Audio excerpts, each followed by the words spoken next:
મારું નામ નટી કીર્તિ છે ને હું છે ને ભુજમાંથી જાઉં છું ને હું અહીંયા 15 દિવસ થઈ ગયા. હું અહીંયા દવાખાને આવું છું એના ને મને બરાબર લાગે છે. અહીંયા માલિશ નહીં કરે છે, પછી કસરત કરાવે છે, પછી પછી મજા પણ આવે છે ને હું રોજ 1 કલાક આવું છું ને 15 દિવસ જેવા થઈ ગયા. મારું નામ સુથાર ચંદનબેન પુરુષોત્તમ છે.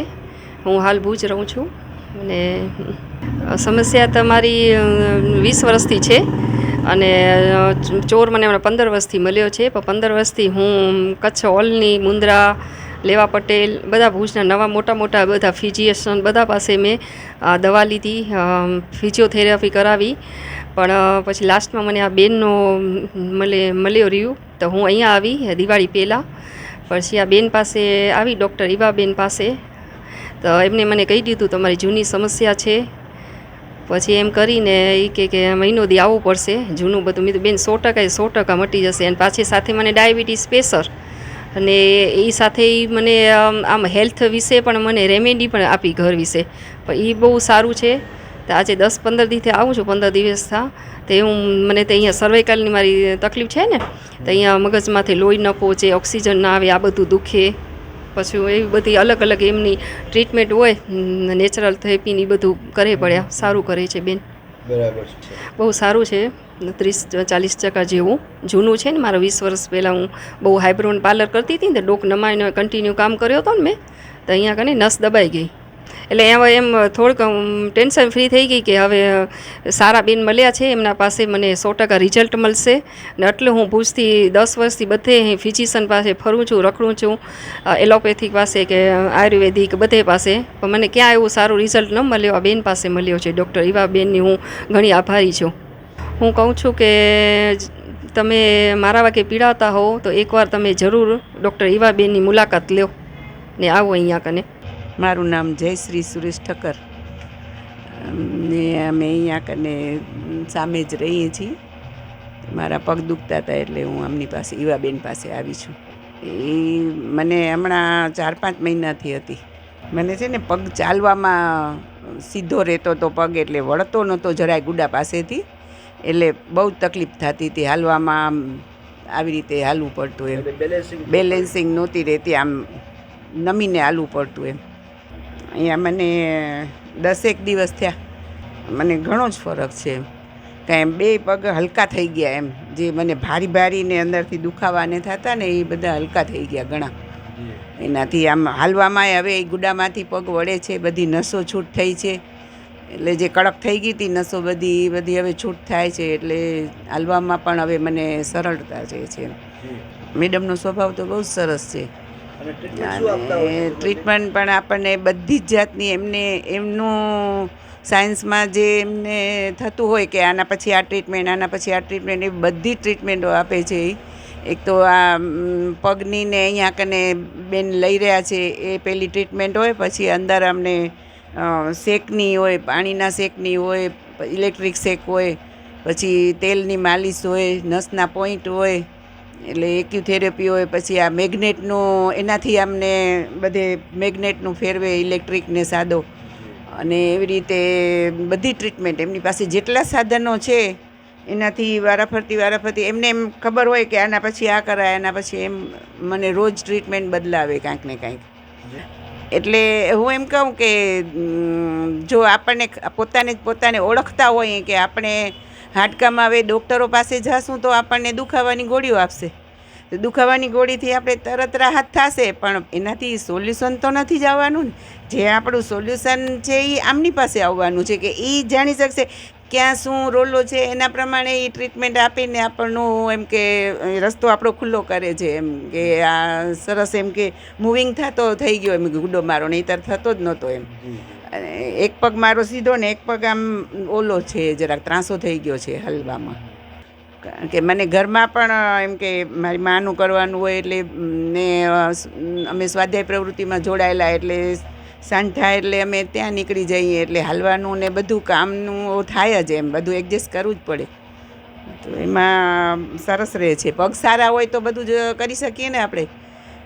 પગ ના હાલી શકીએ તો બધા થાકી જઈએ આપણે, ને જલ્દી સ્પીડ ના આવે કામમાં.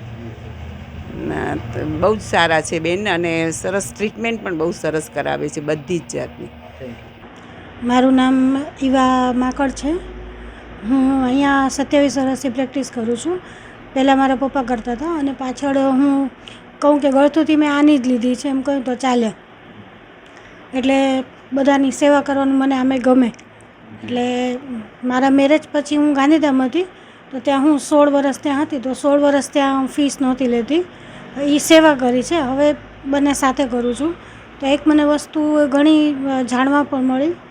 અને લગભગ મારા ગુરુ કહું તો જૈન છે, જયભાઈ સંઘવી, અને પપ્પા મારા તો હતા જ પ્રબોધભાઈ માકડ, અને બંને પણ અને અમારા બંનેના ગુરુજી છે એમ કહીને તો ચાલે. એટલે બધાની સેવા કરવાનું મને ગમે છે, બધાને પીડામાંથી મુક્તિ આપવી. કારણ કે એ લોકો આવતા હોય ને બધી જગ્યાએ ફરીને આવતા હોય, બરાબર. હવે એને આશા કેટલી હોય કે કાંઈક મને 100માંથી 1% પણ આરામ મળવો જોઈએ, બરાબર. 100માંથી 1% બધે ફરીને આવે એટલે અડધા ડૉક્ટર થઈને આવ્યા હોય, બરાબર. તો પછી હવે કેવું હોય કે એને આપણે કંઈ મને કહેશે મને અહીં દુખે છે, કયા કારણોસર દુખે છે, એની પ્રકૃતિ શું છે, એની જન્મ તારીખ શું છે, એના ઉપરથી આપણે એની પ્રકૃતિ પકડીએ, બરાબર. એના જન્મનો ગાળો હવે વરસાદમાં એ લોકો આવ્યા હોય એટલે નેચરલી છે એની કફની પ્રકૃતિ જ રહેવાની. તો એ પછી એના રોગ એ પ્રમાણે આવતા હોય તો એને પહેલાં પૂછવાનું કેમ છે. માનસિક બધેથી હતાશ થઈને આવતા હોય તો હવે એને એના જેવું થઈને આપણે સારવાર કરવાની છે. એને આપણે પોતાના ફ્રેન્ડ માનો કે જે કરીએ તો એને અંદરથી જે કાંઈ હોય ને બધું બહાર નીકળે, જે કાંઈ હોય બધું બહાર નીકળે. એને આપણે સમજીએ, એ આપણને સમજે તો સારવાર કરવાની મજા આવે. ઘણો જ છે. એલોપેથી છે ને ના નથી, ઇમરજન્સીમાં એ પણ જરૂરી છે, બરાબર. હવે આપણું જે કામ છે ને નેચરોપેથીનું ધીરું કામ છે, બહુ ધીમું કામ છે. 5 વર્ષનું હોય તો એ 5 મહિના લાગે, બરાબર. તો એ આ શું છે એને પહેલાં દબાવી નાખે, એલોપેથી છે એને દબાવી નાખે. પછી અંદર મોટું હોય તો ભલે, નહીં તો હવે એની અંદર કેવું હોય કે સ્ટીરોઇડ છે ને સૌથી મોટું કામ કરે એમાં પીડામાં દૂર કરવા માટે, બરાબર. માનસિકતાને એવું નથી કે જરૂરી છે વાટ બીપીવાળાને ત્યારે આપણે નેચરોપેથી કરવા જઈએ તો કાંઈ મિનિંગ નથી રહેતો. એ હાલો જાય ઉપર કરવા રહીએ ત્યાં, એના કરતાં પેલો એ પણ માન્ય જ છે. કારણ કે એટલા વર્ષ એ આવ્યું લગભગ આપણી પાસે 1947થી, જ્યારે અંગ્રેજો અહીંયા આવ્યા ત્યારે એ લોકો મિલિટરીના બધાને એ લોકોને કામ કરતા હતા તો એ લોકોને તરત ઊભા કરવાના હતા, તરત લડાઈમાં એ લોકોને જોડાવાનું હતું. તો એની પાસે ઓપ્શન એ જ હતા કે જલ્દી ફટાફટ કામ કરીએ આપણે. આપણી પાસે પણ હતું, પણ આપણા જે પૂર્વજો હતા ને એ હવે રહ્યા નહીં, પૂર્વજો કોઈ રહ્યા નહીં. એટલે એનું જે કાંઈ આપણી જે કાંઈ શિખામણ હતી ને એ કોઈ આપણને રહી નહીં. આપણા જે વડીલો હતા જે શીખવાડી ગયા આપણને એ આપણે ઠીક છે હશે કરીએ થશે, પણ જે મહત્ત્વનું કેવું આવ્યું કે ટાઈમ પહેલો એ આવ્યો કે ટાઈમ નથી, ફટાફટ કરો. એટલે એના હિસાબે શું રહ્યું કે એ જલ્દી એના નેચરોપેથ વિશે એ લોકો આગળ ન વધે. હવે આવે છે આ જાગૃત હવે થયા, એ લોકોને જોઈને તો જાગૃત થાય, પણ પશ્ચિમના લોકો આપણને જોઈને જાગૃત થયા. એક ભૂતકાળને એ લોકો જોઈને આગળ વધ્યા છે, આપણે એને જોઈને આગળ વધીએ છીએ. એ લોકોનો સ્વભાવ, બરાબર, બધેથી જઈને આવ્યા હોય તો પેલો સ્વભાવ એનો દરેક વખતે અલગ અલગ દરેક વ્યક્તિનો હોય છે, બરાબર. એની પ્રકૃતિ કેવી છે એ કામ કરતી હોય છે. એની સાથે એનું અંદરનું શું વાતપીત કફ છે તો એ પ્રકૃતિની અંદરમાં એનો અત્યારે કયો દોષ ચાલુ છે એ પ્રમાણે આપણે સારવાર કરવાની હોય છે. નથી આવતું. ખાલી હવે વસ્તુ એવી છે કે દર્દીને આપણે કહીએ કે તમારે આ વસ્તુ નથી કરવાની. હવે અમુક વસ્તુ એવી છે કે છાશ દહીં કાંઈ નથી ખાવાના, બરાબર. હવે એ લોકોને કફ થાય, બરાબર. કફ ન થાય એટલા માટે આપણે એને છાશ અને એ બધું આપણે ના પાડીએ છીએ, છતાં એ પી જાય તો પછી રિએક્શનમાં એનું એ જ આવે કે એને કફ થાય, દુખાવો વધે, એ બધું થાય. બાકી કોઈ જાતની તકલીફ આમાં નથી થતી. આશીર્વાદ દે છે અંદરથી, જે આશીર્વાદ નીકળે ને ફી તો આપે એમાં ના નથી, બરાબર. ફી છે એ આપણી જરૂરિયાત છે, બરાબર. કે આપણું ઘર ચલાવવું છે કે બધાનું આપણે જે વ્યવહારો છે એ પૂરા કરવા છે એ ફી છે, પણ જે અંદરથી આશીર્વાદ નીકળે છે ને એ આખા અલગ છે. એ કામ કરવા માટે વધારે પ્રેરે એમ કહીને તો ચાલે એમ. આશીર્વાદી ભગવાને એને આપણને એના માટે કર્યા છે, એ એક મહત્ત્વનું છે. નિમિત્ત બનાવ્યા, એમ કહીએ ને, નિમિત્ત બનાવ્યા છે ભગવાને. મને નિમિત્ત બનાવી કે હું કોઈની સેવા કરું, રોતા આવે એને હસતા મોકલું.